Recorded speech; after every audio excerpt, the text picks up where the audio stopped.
Et du coup, on va enchaîner toujours dans la même thématique. Qu'est-ce que le comité de programme est fort.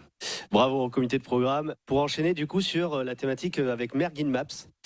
Alors après, il y a un mot en 8 syllabes. Bon, heureusement que c'est le matin. Donc dans le cadre de la stéréo-préparation. Bon, en vrai, ça va, je comprends. Et c'est donc Valentin Schmitt et Laurent Falala de Hygiène France International. Géophyte en fait, non? Ouais, ok. Néo-géophyte? Je sais plus. Très bien. Eh bien, tu es seul. Ou vous êtes deux dans un. D'accord. D'accord. Hop. Du coup. Oui, je profite pour excuser Laurent qui ne peut pas venir à la présentation. Et je m'excuser moi-même parce que je suis un peu fatigué, j'arrive de Dakar et le voyage a été compliqué. Je connaissais pas cette excuse pour le bar. Pardon? Eh bien, c'est à toi. Merci, bonjour à tous. Moi, je vais parler de QGIS et Merging Map, donc alternative de QField, pour faire de la stéréopréparation. Je ne sais pas si vous êtes tous familiers avec ce que c'est que la stéréopréparation, mais on va y revenir. IGNFI au Sénégal, je disais j'arrive de Dakar. En fait, on a en ce moment deux projets au Sénégal pour de la création de données géographiques de zéro. Hein. Donc le premier sur la gestion intégrée des inondations, on va de l'acquisition de modèles, de l'acquisition des images et du lidar jusqu'à la création de simulations hydrauliques, SIG, cartographie de ce qui va avec, pour détecter les zones de risque inondables et potentiellement dans le futur les aménagements urbains à faire pour régler les problèmes.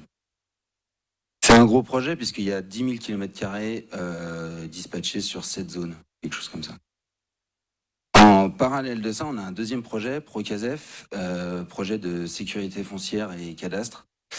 Là, c'est encore une fois de la création de données, couverture orthophoto et MNT. C'est beaucoup plus petit, puisque c'est que 650 km². Mais l'objectif reste le même, de créer des données précises qui serviront de données de base pour attacher des plans cadastrales et redéfinir le parcellaire. Un gros boulot. Bon, à droite, en fait, on voit la question de, enfin, ce que ça donne sur une carte. En fait, il y a beaucoup de zones qui sont pas forcément très grandes, mais on va répéter encore et encore cette histoire de stéréopréparation. La stéréopréparation, c'est la mesure et le renseignement de points d'appui terrain pour le calage des images et des nuages de points. Voilà. Il y a 12 syllabes, ça résume à peu près l'idée. Et donc, c'est des points d'appui. L'idée, c'est d'en faire une base de données de tous ces points d'appui-là. C'est donc un équipement de chacun des blocs qu'il va falloir faire. C'est des étapes à répéter. Et donc, il nous fallait une solution mobile, enfin une solution simple pour répéter encore et encore des acquisitions sur toutes ces zones-là. Il y a 70 blocs au total. Il fallait aussi un outil qui puisse nous permettre de travailler à distance, puisqu'on travaille avec l'ANAT, qui est l'équivalent de l'IGN au Sénégal. Et c'est eux qui partent sur le terrain et qui font les mesures GPS. L'objectif est aussi de limiter les erreurs de collecte et évidemment d'automatiser au maximum tout le traitement qui va venir derrière. On a vu QField juste avant. Nous, on est parti sur Merging Map. Faites comme vous voulez. J'ai pas de préférence. Moi, je suis parti sur Merging Map parce que le logiciel m'avait l'air plus facile et plus simple, mais j'ai pas fait de comparatif poussé entre les deux applications. J'ai juste trouvé qu'il y avait une énorme documentation pour Merging Map qui était très bien faite. C'était un bon point de départ. Pour la mise en place, donc préparation, c'est très pratique pour nous de travailler avec QGIS pour faire de la préparation. Là, on a un bloc en exemple et on peut par-dessus prévoir les points de terrain qu'il va falloir aller mesurer au GPS. Donc, comme on le voit à gauche, en fait, on peut juste cloner un modèle de projet QGIS dans l'interface de Merging Map. En fait, ça, c'est le plugin Merging Map sur QGIS. Et répéter encore cette chaîne. Et rajouter à la volée des grilles. Là, c'est une grille de 10 km pour pour savoir le nombre de points qu'il va falloir faire, essayer d'aller dans des endroits accessibles, etc. Récupérer un modèle de données qui est déjà fait dans le modèle. Donc c'est pratique de partir de QGIS pour ça. Il y a aussi la question de la mesure terrain. On fait du GPS différentiel, enfin du GNSS différentiel.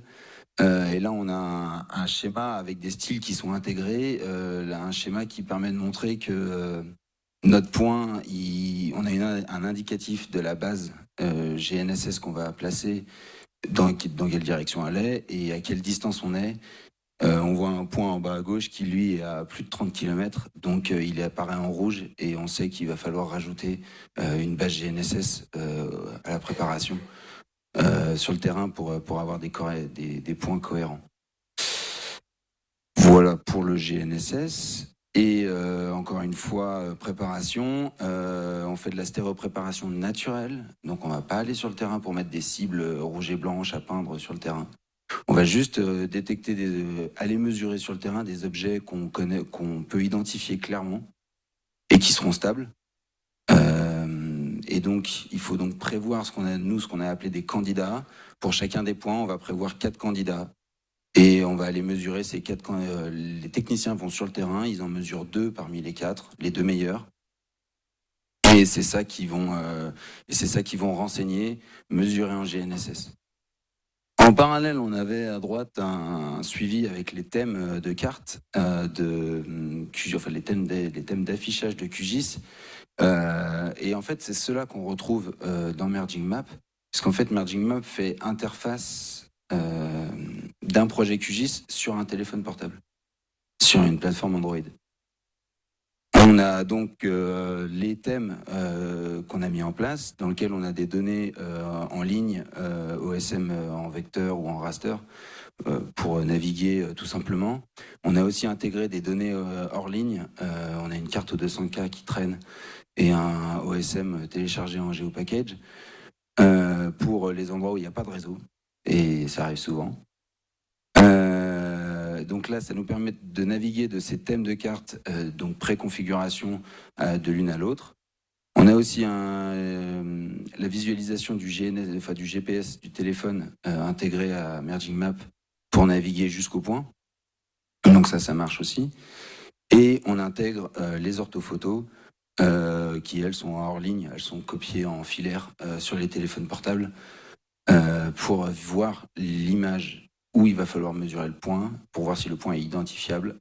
L'image pleine résolution, c'est un peu lourd. Ça fait 5 gigas par projet, à peu près. Donc, on en fait des petits patchs, comme on peut voir.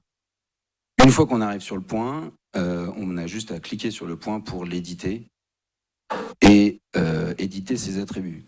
Là, on retrouve à peu près l'équivalent du formulaire QGIS, mais en interface Merging Map, dans lequel nous on a fait un menu préparation, donc avec les informations principales générales du point sur la base, le point, est-ce que c'est une borne géodésique, etc. Et il y a un onglet terrain qui est rempli par les techniciens sur le terrain, avec la date, la hauteur d'antenne, le temps d'acquisition, une petite description. Que Merging Map prend en compte le fait de prendre des photos sur le terrain pour renseigner les informations. Et donc là, on a un technicien qui mesure une belle plaque d'égout sur le bord de l'autoroute. L'idée, c'est que ces projets-là sont synchronisés en permanence,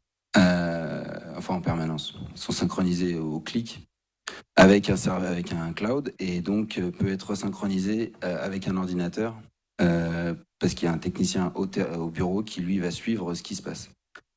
On a mis en place des petits styles de couleurs qui permettent de dire s'il manque des informations par rapport au point et si le point a été bien renseigné en bleu et si le point va être validé par le technicien au bureau en vert.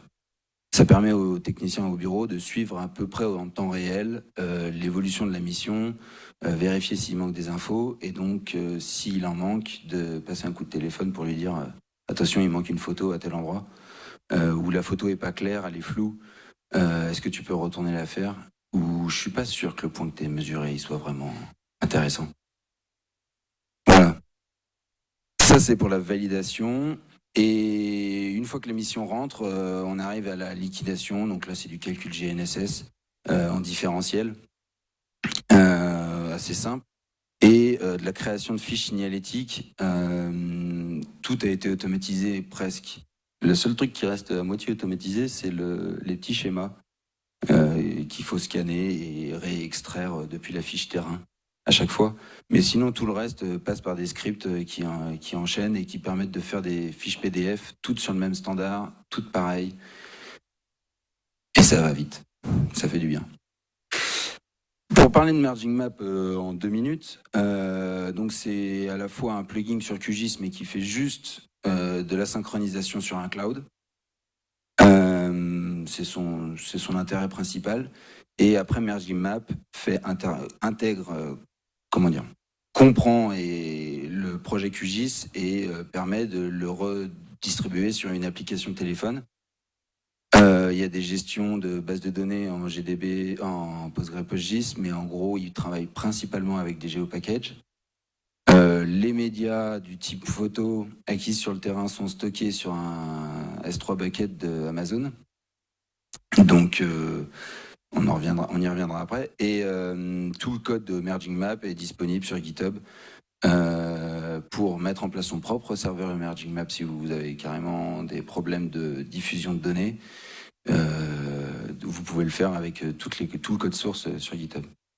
Je parlais de Amazon Web Service. C'est un point un peu négatif parce que ça coûte cher. Et donc, pour avoir du stockage, ça peut rapidement représenter de l'argent. C'est 1 giga, puis 10 gigas, les paliers qui existent. Donc, ça représente de l'argent, c'est pas non plus gratuit. Et l'autre problème qu'on a rencontré, c'est iOS et iPhone. Mais là, c'est pas un problème qui est lié à Merging Map, c'est un problème qui est lié à iOS. Désolé. Sur les téléphones, sur les iPhones, on ne peut pas copier les données directement dans l'arborescence de dossier du téléphone. Et donc, pour mettre les orthophotos, les 5 gigas dont je parlais tout à l'heure, ou les cartes aux 200K, il n'y a pas de solution à part passer par le cloud. Et là, il faut du stockage sur le cloud et on revient au même problème. C'est l'Ultra Consulting qui fait le développement. Et voilà. En conclusion, on a pu répliquer le projet. On a fait presque 1000 points d'appui. À l'heure où je parle, il y a la dernière mission qui tourne sur Saint-Louis, au Sénégal. Donc presque 1000 points d'appui, ça fait beaucoup de fiches signalétiques. S'il faut les faire comme un tableur Excel pour un devis, ça peut être laborieux. C'est simple et c'est gratuit, donc ça marche très bien pour le Sénégal. Quand je dis simple, c'est que c'est simple pour former les gens aussi, qui partiront sur le terrain. Ça permet de suivre à distance à la fois au bureau pour les techniciens un échange entre le bureau et les techniciens sur le terrain, mais ça permet aussi de suivre à distance comme moi je suis en France et que les mecs qui sont au fin fond du pays à Dakar, non, au Sénégal. Ça permet d'automatiser les traitements et ça c'est vraiment génial. Merging Map, pour en parler, ce que je disais, c'est que c'est une plateforme qui est assez stable. Ils ont bien pensé le truc à la base et donc toute l'évolution qu'ils vont faire reste dans le même cadre. Et on n'a pas eu trop de grosses surprises où d'un coup le serveur s'est interrompu pendant une semaine et que là on peut plus rien faire. Donc on a eu un truc assez stable et on a rarement des problèmes. Et un petit bémol, c'est la question du réseau de données. Faut pouvoir synchroniser les projets sur Internet. Au fond du pays, c'est pas toujours facile. On a imaginé une autre application de ça où on va faire du contrôle terrain de modélisation hydrologique. Où là, ils vont prendre des photos, mais c'est encore en réflexion. Ils iront sur le terrain, prendre en photo des zones inondées et en disant, voilà, là, il y a une zone inondée. Et après, ils pointeront sur la photo, la limite de l'eau, elle arrive là. Donc, on imagine derrière nous arriver à en faire sortir des shapefiles, enfin des polygones de zones inondées pour vérifier que les simulations hydrauliques sont cohérentes avec la réalité. Et voilà. Merci.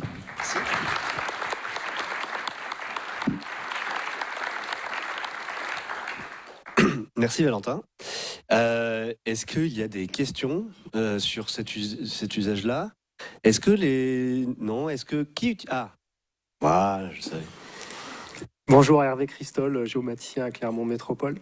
Je voulais juste savoir si vous aviez comparé avec des solutions propriétaires par rapport au choix que vous avez fait ou si vous êtes parti sur QGIS parce que vous aviez envie de partir sur QGIS.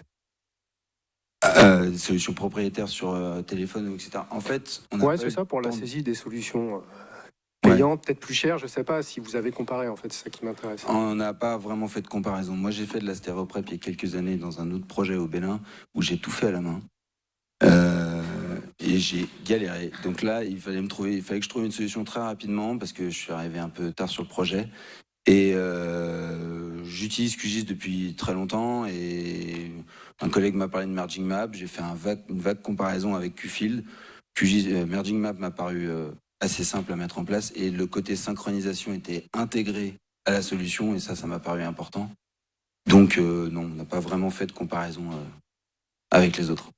Et pour tout ce qui est échange avec le cloud, vous payez un service en plus ou c'est votre serveur? J'ai pas compris si c'est vous, votre serveur qui était... Alors le cloud, en fait, Merging Map propose un cloud, un stockage qui est à 100 mégas. Donc pour stocker du vecteur, ça marche bien de base. Comme nous, on synchronise les photos terrain avec, et ben évidemment, on arrive rapidement à la limite des 100 mégas. Donc on est obligé de passer sur le palier d'après qui est à 1 giga. C'est leur serveur à eux, c'est leur cloud, c'est leur système. Nous, on n'a rien touché à ça. Ce que je dis, c'est juste que je les ai vus à Florence cet été, enfin l'été dernier, et ils disaient que tout leur code est disponible sur GitHub pour pouvoir mettre en place un géoserveur ailleurs pour des entreprises ou des instituts qui, eux, ne peuvent pas diffuser leurs données, ne peuvent pas héberger ça sur un cloud extérieur. Voilà, pour les données privées, quoi.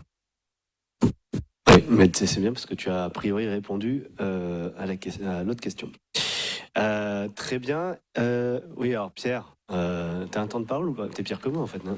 Non, je plaisante. Attends, on va prendre une question au fond, après je reviendrai sur toi. Oui, tu disais, donc Landry Breuil du Craig, tu disais le stockage des photos passe par Amazon, du coup c'est pas sur le même cloud. Et tu avais l'air de dire que c'était, bon, AWS c'est cher, je suis d'accord, mais en fait, en soi, AWS c'est juste un protocole tout bête. On peut auto-héberger du Amazon compatible avec Minio par exemple. On n'est pas obligé de dépendre d'Amazon et de payer Amazon. Si on a un serveur, on peut très bien avoir son propre service AWS compatible qui le remplace. Tu parles du protocole S3, non? Oui, voilà, pardon. Mais on n'est pas obligé d'être dépendant d'Amazon dès qu'on a besoin de quelque chose qui soit AWS compatible. Oui, bien sûr, c'est juste ce qui est mis en place sur le Merging Map. Très bien. Il y avait une question, Pierre, du coup? Oui, une question concernant ton équipe et le temps que vous avez consacré. Combien est-ce que vous êtes, combien est-ce que vous étiez, combien est-ce que vous êtes sur ce projet et combien de temps en fait entre le moment où vous avez fait la première maquette, où vous aviez eu l'idée de procéder de cette manière et la mise en place avec les premiers utilisateurs formés sur le terrain, etc. Voilà. C'était cette question-là que je voulais poser. Assez court, assez rapide. On n'est pas nombreux. La maquette, la V1, a été développée en mai de l'année dernière et la première mission a commencé en juin. Ensuite, on est reparti. J'ai récupéré des retours d'expérience. Je suis parti sur le terrain avec eux. Il y a un technicien au bureau, deux opérateurs sur le terrain et moi qui suis un peu les opérations depuis l'extérieur. Ça va assez vite. Et comme c'est en fait simplement une interface d'un projet QGIS, d'un QGZ, tout vient avec en fait. À partir du moment où on maîtrise le projet QGIS et toutes ses fonctionnalités, mais Lutra a fait tout le travail pour le transformer en langage Merging Map. Et du coup, vous financez quelque chose? Vous avez contribué d'un point de vue financier au développement? Ou là, vous êtes en mode juste utilisation Non, pas vraiment sur le développement. Je suis pas sûr, j'ai pas vu passer de crowdfunding pour le développement de Merging Map. Lutra en a fait un pour les nuages de points 3D, mais ils n'en ont pas fait pour Merging Map, je crois. Nous, on n'a pas participé là-dessus, en tout cas, pas encore. Oui, alors sans le parler de crowdfunding, un peu aussi, prendre une presta chez eux, d'accompagnement, de services. On l'a pas fait en presta non plus. Non. Ok. Qui utilise Mergin Maps dans la salle? N'ayez pas peur de lever la main. Hein. Je suis Ouais. le premier. Hein. Voilà. Qui utilise Qfield? Oula. Qui utilise Arc Collector? Arcfield Collector? Non, ne levez vraiment pas la main pour votre propre sécurité. Très bien. Bon, je voulais organiser un combat, mais c'est un peu trop désavantagé quand même, enfin un peu trop déséquilibré. Ok, est-ce que c'est la stéropréparation qui te fatigue autant? Ou parce que là, t'as l'air à ramasser à la petite cuillère là. Ouais, je suis arrivé de Dakar hier. T'es arrivé de Dakar ce matin? Je suis arrivé hier soir. Ouais. D'accord, ok. Et la stéroprép, on est d'accord, vous gardez que 2 points sur les 4, c'est ça? On fait 4 candidats pour proposer des options aux techniciens qui arrivent sur le terrain. Ça va être une plaque d'égout, ça va être un truc qui bloc bouge de pas, béton, un truc qui bouge pas. Eux, ils arrivent sur le terrain. Si le truc existe encore, ils le mesurent. Si c'est stable, ils le mesurent. Et parmi ces 4 candidats-là, ils vont en sélectionner que 2, ils vont en mesurer que 2. Nous, on va renseigner les 2 et on va les intégrer dans l'aérotriangulation qui vient derrière. C'est pour ça. Si on en fait 2 à chaque fois, parce qu'il va y avoir du rejet, il va y avoir des points qui vont être faux au GNSS, et donc qu'il va y avoir des erreurs trop fortes. Il y a tellement d'étapes qui viennent derrière, et même l'aéro qui vient derrière, que pour éviter d'en perdre, et comme on a besoin de tous les points à ces endroits-là pour éviter de les perdre, on fait le maximum de points sur le terrain. On part de 4, puis 2, puis 1 à la fin. D'accord. Et j'ai une autre question sur. Ça a été évoqué par Eric juste avant sur le réseau Centipède, qui est donc RTK Centipède. Ouais. Ah oui. Du coup, pour avoir des signaux plus locaux, qui sont avec des bornes, on va dire. Je caricature, mais local au sol, voilà. Est-ce que ça, c'est quelque chose qui est poussé, qui pourrait être poussé par les GNFI, par exemple, dans ce genre de travail, de projet, pas ce projet-là, mais peut-être en parallèle? Je sais que Merging Map est capable de connecter un GNSS extérieur.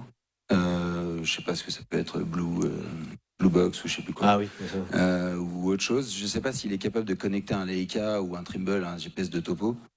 Ça pourrait être super intéressant effectivement de pousser de ce côté-là pour se dire je fais mon observation avec mon GPS, mais en fait je vais stocker la donnée dans mon appareil, dans mon géopackage. Je l'ai pas fait. On est parti sur une option simple pour l'instant, quoi. Ok. Est-ce qu'il y a encore une question? Oui, Eric? Oui, bonjour Eric Gonçalves du département de Calvados. C'est juste plus pour info, comment ça marche c'est l'IGN qui se propose d'accompagner le Sénégal. Ça marche comment? Si je peux juste remonter sur le premier projet. Je sais pas Laurent, si tu peux afficher? Merci. Ouais, merci. Non, en fait, c'est un projet de coopération, c'est un projet financé par l'AFD, l'Agence française de développement au Sénégal. IGNFI a répondu à cet appel d'offres. Ils ont remporté l'appel d'offres et on réalise le travail en partenariat avec la NAT. Notre client final, c'est le petit logo tout en bas à droite, c'est la DPGI, qui est la direction de gestion des inondations au Sénégal. Ouais, peut-être lever la confusion. Il y a IGN dans le nom, c'est peut-être ça que tu penses que c'est lié à l'IGN? On n'est pas IGN. Eh bien non. C'est comme le forum de jeux vidéo. En fait, l'IGN ne fait pas de jeux vidéo. Décevant. À l'époque, c'était effectivement lié à l'IGN et ça a été racheté par le groupe Géophite. Le groupe qui rachète globalement. Qui rachète tout. Mais il y a encore des liens assez forts avec l'IGN, puisque ça a été pendant longtemps une institution, une filiale étrangère. L'IGNFI fait que des projets à l'étranger, répond à des appels d'offres de financement ou propres ou de bailleurs extérieurs pour des projets dans d'autres pays. Voilà. Eh bien, très bien. Est-ce qu'il y a encore une ultime question, histoire qu'on garde notre côté professionnel? Oui. Loïc? Juste un complément pour les GPS. C'est faisable de connecter. Loïc Bartolitti, Oslandia. Donc c'est faisable de connecter des antennes externes sur Mergin, Qfield ou même QGIS Windows en tablette. Ça se fait automatiquement. Il faut faire une petite configuration, mais ça se fait facilement. Une petite compilation, t'inquiète. Ok, eh bien merci Valentin, tu peux te reposer.